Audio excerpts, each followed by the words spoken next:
rest, so, C, I, A, tie, and, co, L, O, N, I, A, li, S, M.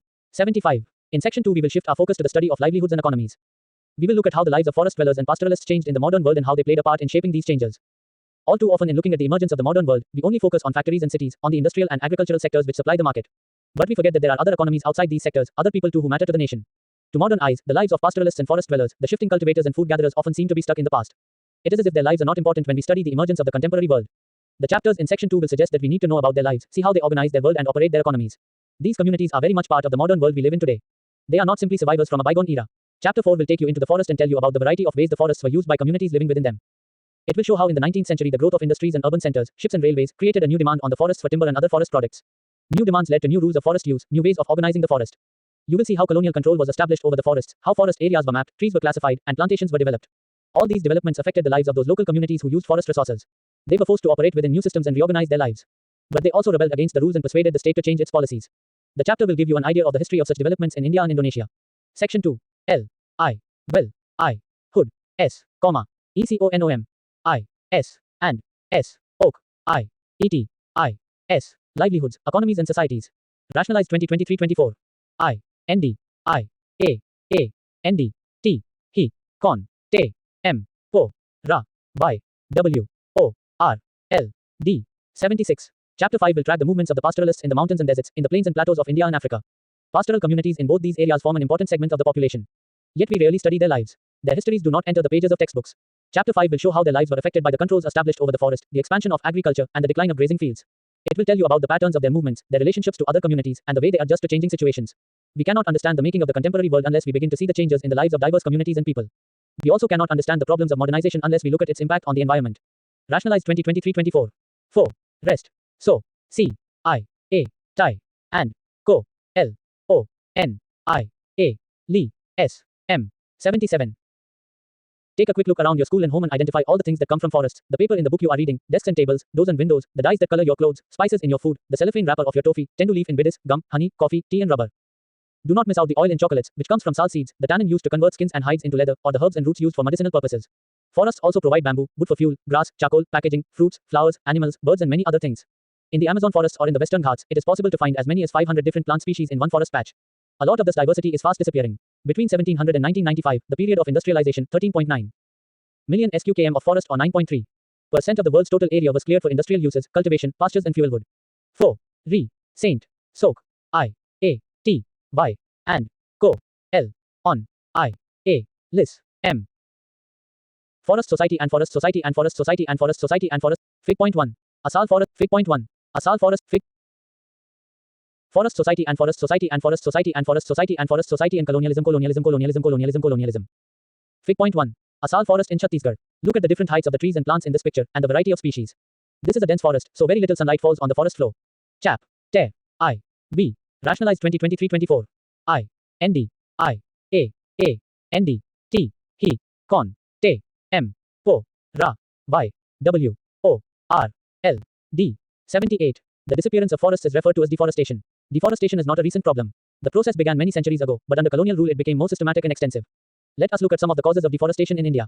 1.1. Land to be improved. In 1600, approximately 1/6 of India's landmass was under cultivation. Now that figure has gone up to about half. As population increased over the centuries and the demand for food went up, peasants extended the boundaries of cultivation, clearing forests and breaking new land. In the colonial period, cultivation expanded rapidly for a variety of reasons. First, the British directly encouraged 1. Why deforestation? Fig. Point 2. When the valleys were full. Painting by John Dawson. Native Americans like the Lakota tribe who lived in the Great North American Plains had a diversified economy. They cultivated maize, foraged for wild plants and hunted bison. Keeping vast areas open for the bison to range in was seen by the English settlers as wasteful. After the 1860s, the bisons were killed in large numbers. Rationalized 2023-24. 4. Rest. So. C. I. A. Tie. And. Co. L. O. N. I. A. Li. S. M. 79. Source A. The idea that uncultivated land had to be taken over and improved was popular with colonizers everywhere in the world. It was an argument that justified conquest. In 1896, the American writer, Richard Harding, wrote on the Honduras in Central America. There is no more interesting question of the present day than that of what is to be done with the world's land which is lying unimproved, whether it shall go to the great power that is willing to turn it to account, or remain with its original owner, who fails to understand its value. The Central Americans are like a gang of semi-barbarians in a beautifully furnished house, of which they can understand neither its possibilities of comfort nor its use. 3 years later, the American-owned United Fruit Company was founded, and grew bananas on an industrial scale in Central America. The company acquired such power over the governments of these countries that they came to be known as banana republics. Quoted in David Spur, The Rhetoric of Empire, 1993. The production of commercial crops like jute, sugar, wheat and cotton. The demand for these crops increased in 19th century Europe, where food grains were needed to feed the growing urban population and raw materials were required for industrial production. Second, in the early 19th century, the colonial state thought that forests were unproductive. They were considered to be wilderness that had to be brought under cultivation so that the land could yield agricultural products and revenue and enhance the income of the state. So between 1880 and 1920, cultivated area rose by 6.7 million hectares. We always see the expansion of cultivation as a sign of progress. But we should not forget that for land to be brought under the plow, forests have to be cleared. 1.2. Sleepers on the tracks. Box 1. The absence of cultivation in a place does not mean the land was uninhabited. In Australia, when the white settlers landed, they claimed that the continent was empty or terra nullius. In fact, they were guided through the landscape by Aboriginal tracks and led by Aboriginal guides. The different Aboriginal communities in Australia had clearly demarcated territories. The Ngurunjeri people of Australia plotted their land along the symbolic body of the first ancestor, Ngurunderi. This land included 5 different environments: saltwater, riverine tracts, lakes, bush and desert plains, which satisfied different socio-economic needs. Fig. 3. Converting sal logs into sleepers in the Singhabum forests, Chotanagpur, May 1897. Adivasis were hired by the forest department to cut trees and make smooth planks which would serve as sleepers for the railways. At the same time, they were not allowed to cut these trees to build their own houses. New words. Sleepers, wooden planks laid across railway tracks, they hold the tracks in position. Rationalized 2023-24. I. N-D. I. A. A. N-D. T. He. Con. Te. M. Po. Ra. Y. W. O. R. L. D. 80. By the early 19th century, oak forests in England were disappearing. This created a problem of timber supply for the Royal Navy. How could English ships be built without a regular supply of strong and durable timber? How could imperial power be protected and maintained without ships? By the 1820s, search parties were sent to explore the forest resources of India. Within a decade, trees were being felled on a massive scale and vast quantities of timber were being exported from India. The spread of railways from the 1850s created a new demand. Railways were essential for colonial trade and for the movement of imperial troops. To run locomotives, wood was needed as fuel, and to lay railway line sleepers were essential to hold the tracks together. Each mile of railway track required between 1,760 and 2,000 sleepers. From the 1860s, the railway network expanded rapidly. By 1890, about 25,500 kilometers of track had been laid. In 1946, the length of the tracks had increased to over 765,000 kilometers. As the railway tracks spread through India, a larger and larger number of trees were felled. As early as the 1850s, in the Madras Presidency alone, 35,000 trees were being cut annually for sleepers. The government gave out contracts to individuals to supply the required quantities. These contractors began cutting trees indiscriminately. Forests around the railway tracks fast started disappearing. Fig. 5. Elephants piling squares of timber at a timber yard in Rangoon. In the colonial period, elephants were frequently used to lift heavy timber both in the forests and at the timber yards. Fig. 4. Bamboo rafts being floated down the Kasalong River, Chittagong Hill tracts. Rationalized 2023-24. 4. Rest. So. C. I. A. Tie. And. Co. L. O. N. I. A. Li. S. M. 81. Activity. Source B. The new line to be constructed was the Indus Valley Railway between Multan and Sukkur, a distance of nearly 300 miles.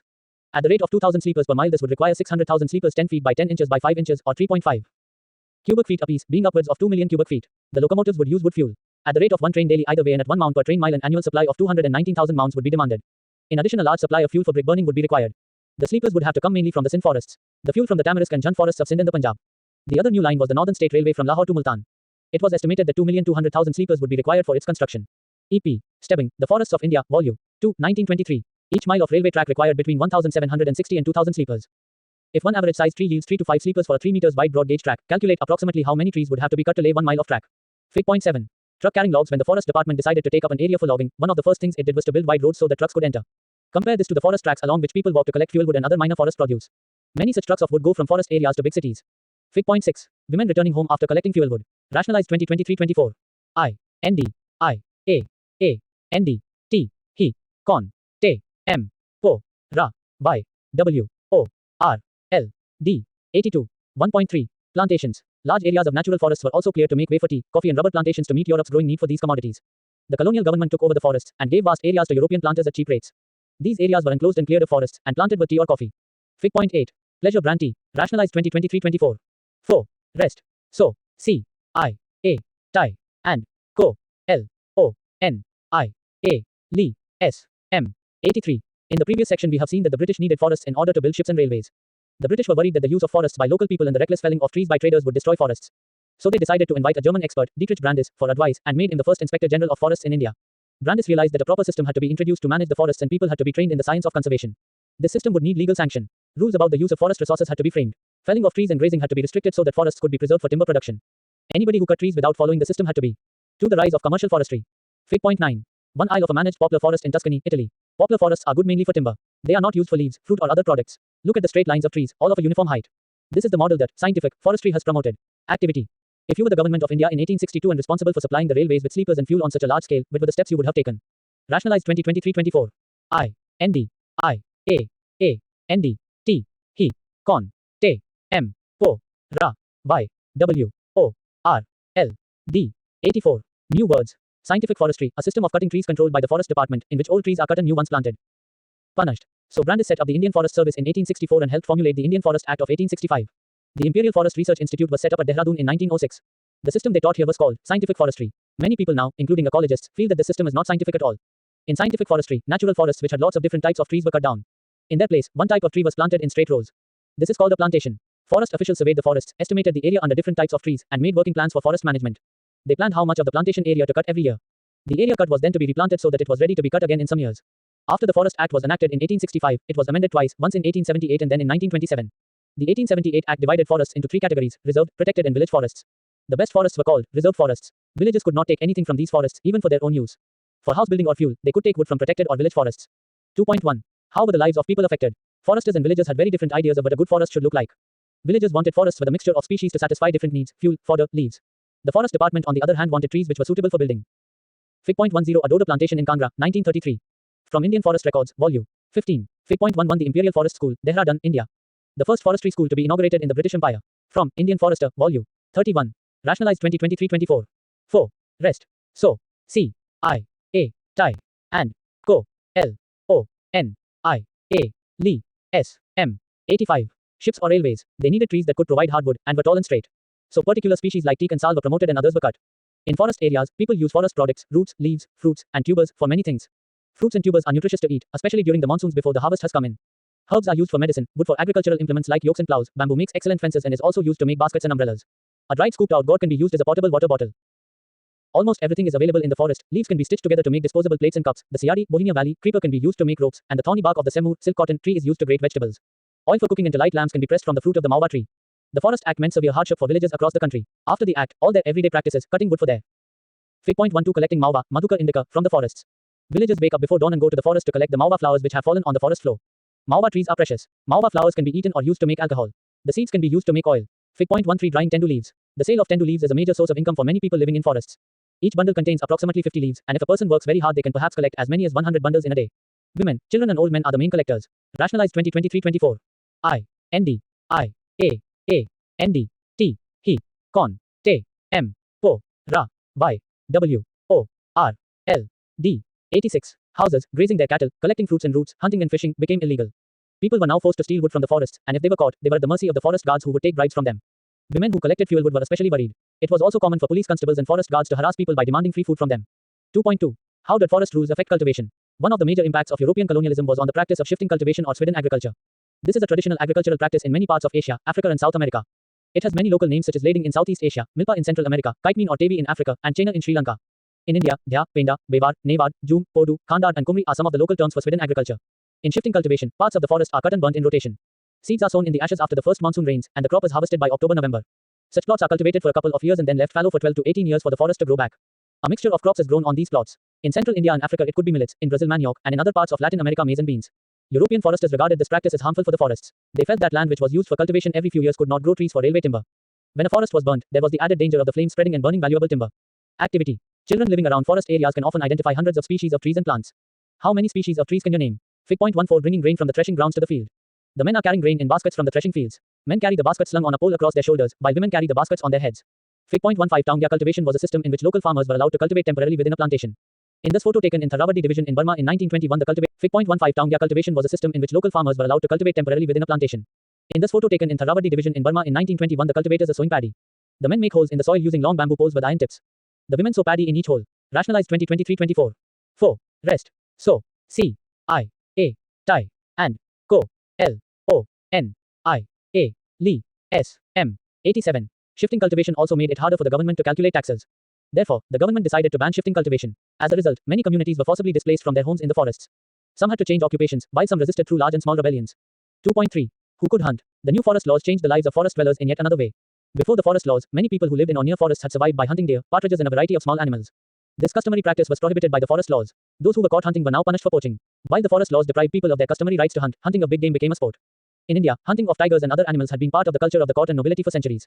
Many Mughal paintings show princes and emperors enjoying a hunt. But under colonial rule the scale of hunting increased to such an extent that various species became almost extinct. The British saw large animals as signs of a wild, primitive and savage society. They believed that by killing dangerous animals the British.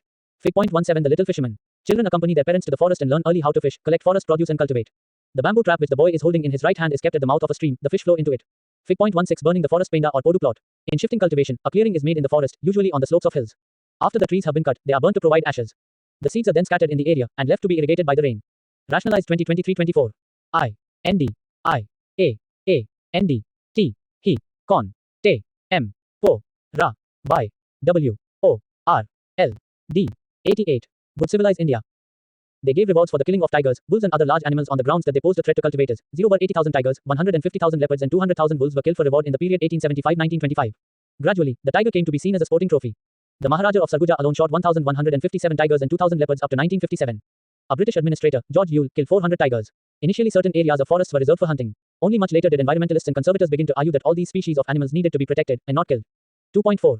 New trades, new employments and new services. While people lost out in many ways after the forest department took control of the forests, some people benefited from the new opportunities that had opened up in trade. Many communities left their traditional occupations and started trading in forest products. This happened not only in India but across the world. For example, Fig. 18 Lord reading hunting in Nepal.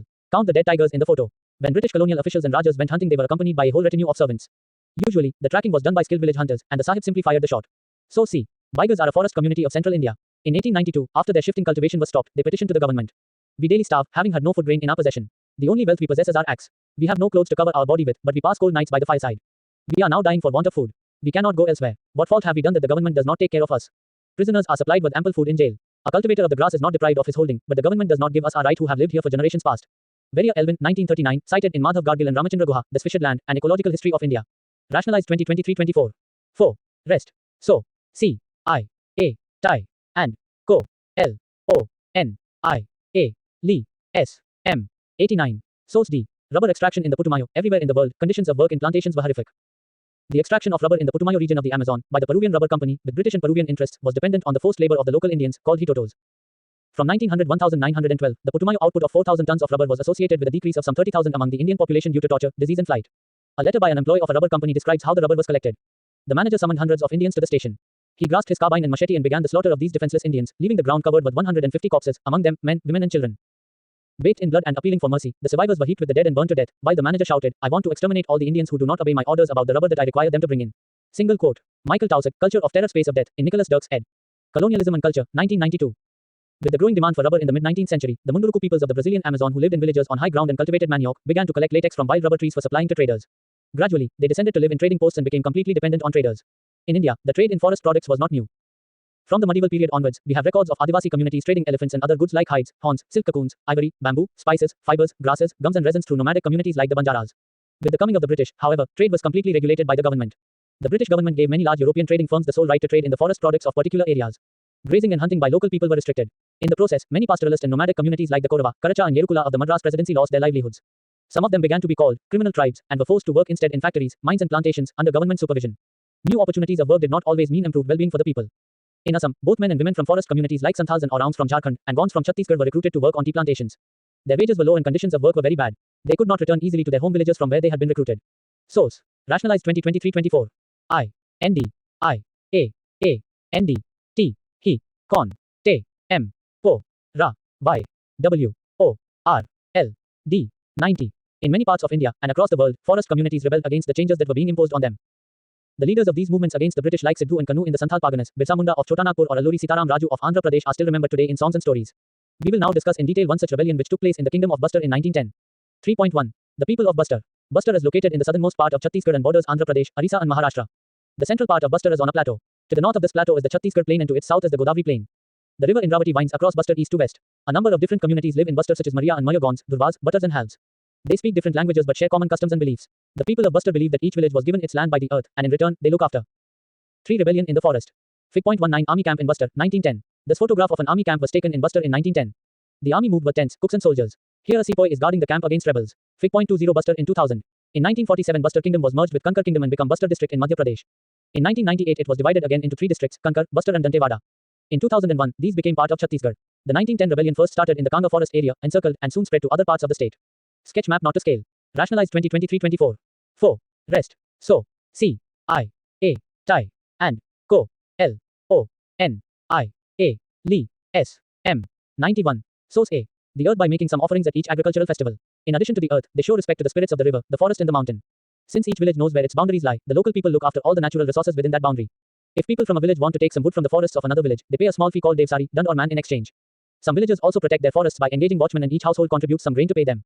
Every year there is one big hunt where the headmen of villages in a pargana, cluster of villages, meet and discuss issues of concern, including forests. 3.2. The fears of the people. When the colonial government proposed to reserve 2/3 of the forest in 1905 and stop shifting cultivation, hunting and collection of forest produce, the people of Bastar were very worried. Some villagers were allowed to stay on in the reserved forests on the condition that they worked free for the forest department in cutting and transporting trees and protecting the forest from fires. Subsequently, these came to be known as forest villagers. People of other villages were displaced without any notice or compensation. For long, villages had been suffering from increased land rents and frequent demands for free labor and goods by colonial officials. Then came the terrible famines in 1899-1900 and again in 1907-1908. Reservations proved to be the last straw. People began to gather and discuss these issues in their village councils, in bazaars and at festivals, or wherever the headmen and priests of several villages were assembled. The initiative was taken by the Durvas of the Kanga forest, where reservation first took place. Although there was no single leader, many people speak of Gundadhur, from village Naithanar, as an important figure in the movement. In 1910, mango boughs, a lump of earth, chilies and arrows, began circulating between villages. These were actually messages inviting villagers to rebel against the British. Every village contributed something to the rebellion expenses. Bazaars were looted, the houses of officials and traders, schools and police stations were burnt and robbed, and grain redistributed. Most of those who were attacked were in some way associated with the colonial state and its oppressive laws.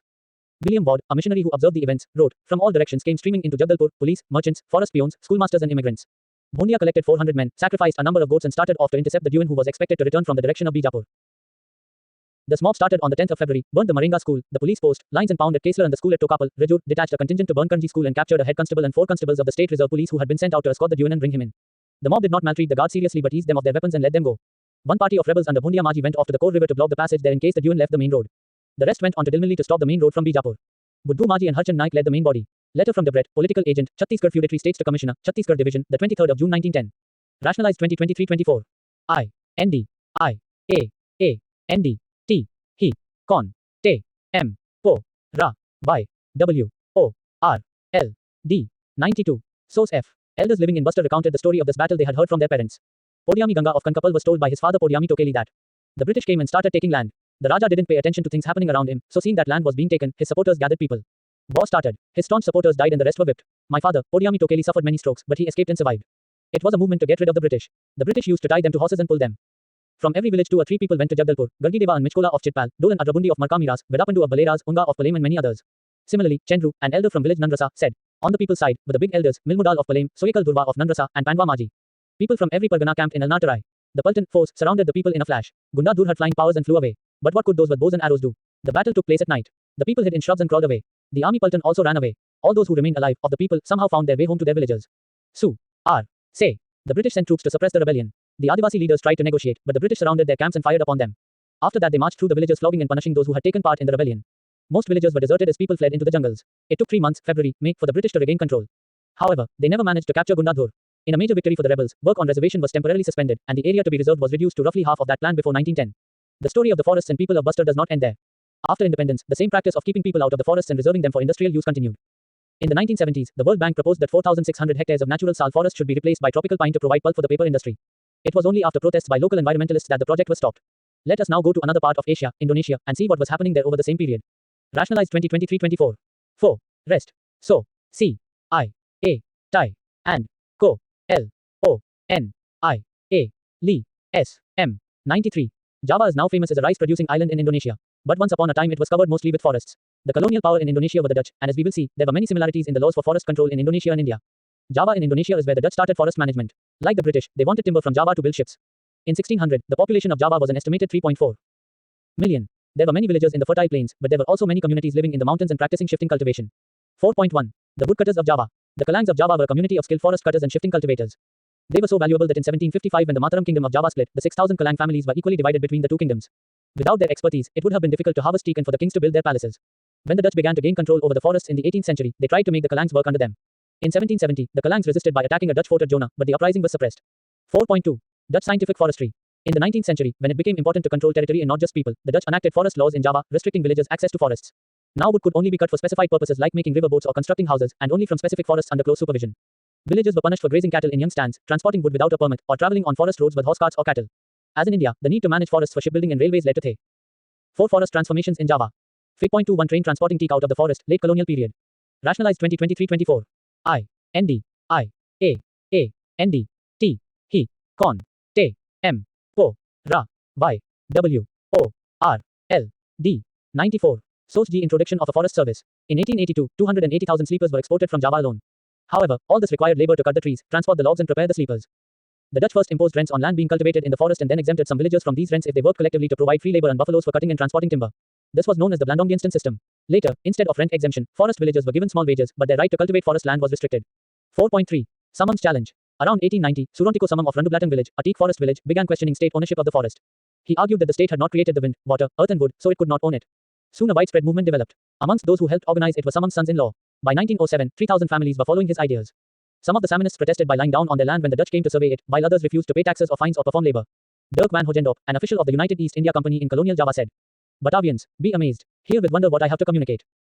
Our fleets are destroyed, our trade languishes, our navigation is going to ruin, we purchase with immense treasures, timber and other materials for shipbuilding from the northern powers, and on Java we leave warlike and mercantile squadrons with their roots in the ground. Yes, the forests of Java have timber enough to build a respectable navy in a short time, besides as many merchant ships as we require. In spite of all the cutting, the forests of Java grow as fast as they are cut, and would be inexhaustible under good care and management." Dirk van Hogendorp, cited in Peluso, Rich Forests, Poor People, 1992. Fig. 22. Most of Indonesia's forests are located in islands like Sumatra, Kalimantan and West Irian. However, Java is where the Dutch began their scientific forestry. The island, which is now famous for rice production, was once richly covered with teak. Rationalized 2023-24. 4. Rest. So. C. I. A. Tai. And. Co. L. O. N. I. A. Li. S. M. 95. 4.4. War and deforestation. The First World War and the Second World War had a major impact on forests. In India, working plans were abandoned at this time, and the Forest Department cut trees freely to meet British war needs. In Java, just before the Japanese occupied the region, the Dutch followed a scorched earth policy, destroying sawmills and burning huge piles of giant teak logs so that they would not fall into Japanese hands. The Japanese then exploited the forests recklessly for their own war industries, forcing forest villagers to cut down forests. Many villagers used this opportunity to expand cultivation in the forest. After the war, it was difficult for the Indonesian Forest Service to get this land back. As in India, people's need for agricultural land has brought them into conflict with the Forest Department's desire to control the land and exclude people from it. 4.5. New developments in forestry. Since the 1980s, governments across Asia and Africa have begun to see that scientific forestry and the policy of keeping forest communities away from forests has resulted in many conflicts. Conservation of forests rather than collect has become a more important goal. The government has recognized that in order to meet this goal, the people who live near the forests must be involved. Since the 1980s, governments across Asia and Africa have begun to see that scientific forestry and the policy of keeping forest communities away from forests has resulted in many conflicts. Conservation of forests rather than collecting timber has become a more important goal. The government has recognized that in order to meet this goal, the people who live near the forests must be involved. In many cases, across India, from Mizoram to Kerala, dense forests have survived only because villagers protected them in sacred groves known as sarnas, Devarakudu, Kan, Rai, etc. Some villagers have been patrolling their own forests, with each household taking it in turns, instead of leaving it to the forest guards. Local forest communities and environmentalists today are thinking of different forms of forest management. Fig. 23. Indian Munitions Board, war timber sleepers piled at Sule Pagoda ready for shipment, 1917. The Allies would not have been as successful in the First World War and the Second World War if they had not been able to exploit the resources and people of their colonies. Both the world wars had a devastating effect on the forests of India, Indonesia and elsewhere. The Forest Department cut freely to satisfy war needs. Fig. 24. Log yard in Rembang under Dutch colonial rule. Rationalized 2023-24. I. N. D. I. A. A. N. D.